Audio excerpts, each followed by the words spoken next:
This is Cato Hawes, Jr. It's May 11th, 2023. It's my dad's birthday. You know,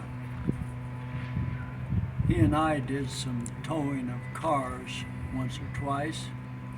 Once we towed a car of mine that broke down up North Phoenix all the way down to here. It must have been about 45 or 50 miles. I don't know which of us went in front, but you want your most experienced driver in front. He's got to choose a good, safe route, got to watch the lights very carefully, the stop signs. Person in back, if you're going to do any car towing with a strap like this, he's also got to be pretty smart. Going to have to do all the braking, or at least most of the braking for both vehicles, and keep the tow strap, the slack out of it. There's a lot of things you could say about towing with a strap. The best thing is don't do it if you don't have to.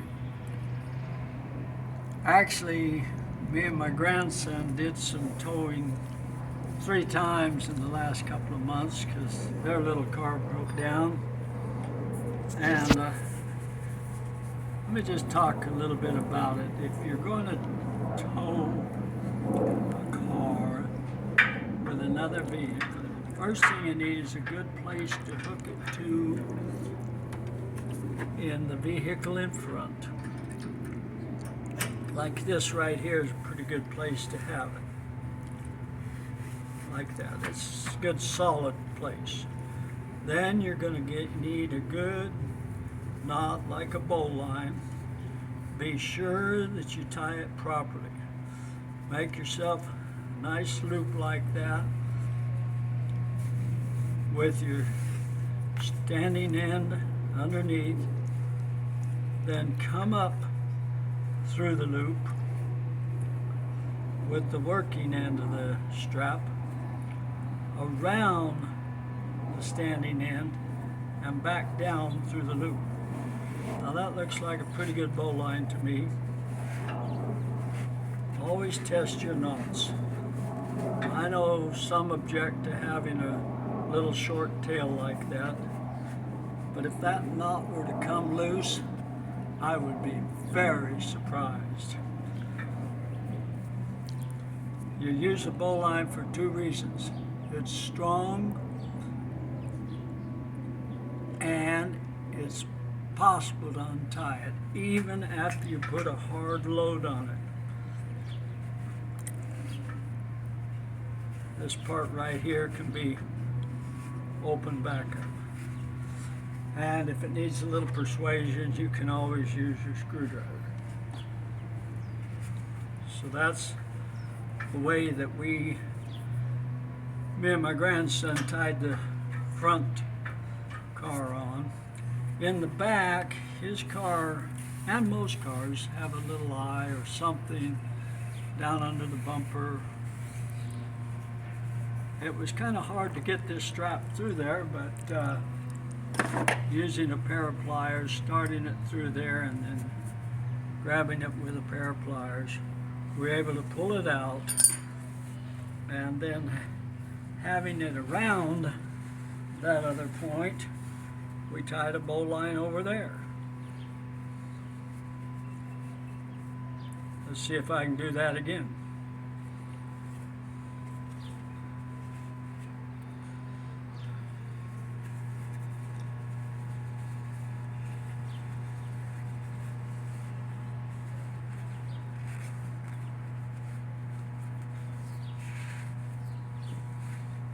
Looks like I did okay.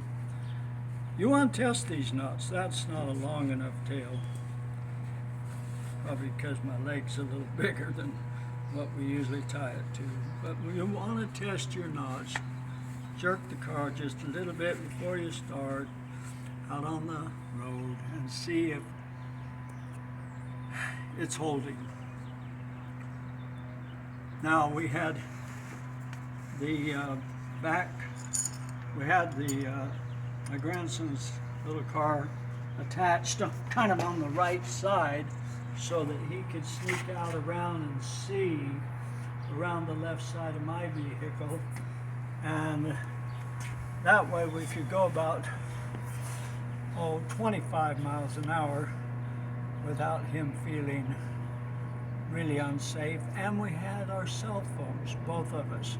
They were sitting on the seat beside us. I had mine in a little cup holder.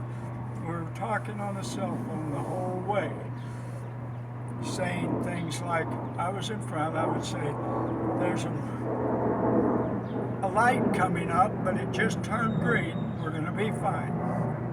Or, there's a light up there that's been green for a long, long time. I think we need to slow down and get ready to stop.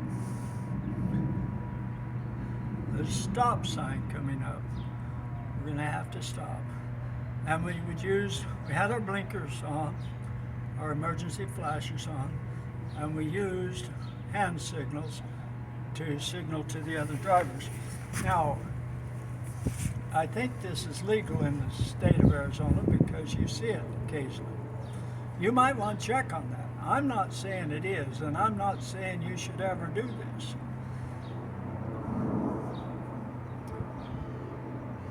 I'm not too afraid of it because I've done it so much. And my dad, I don't think he was afraid of anything. I knew I was afraid of him. But I loved him and I learned an awfully lot from him. And I hope you'll be careful if you ever get involved with towing a car. Have a wonderful day.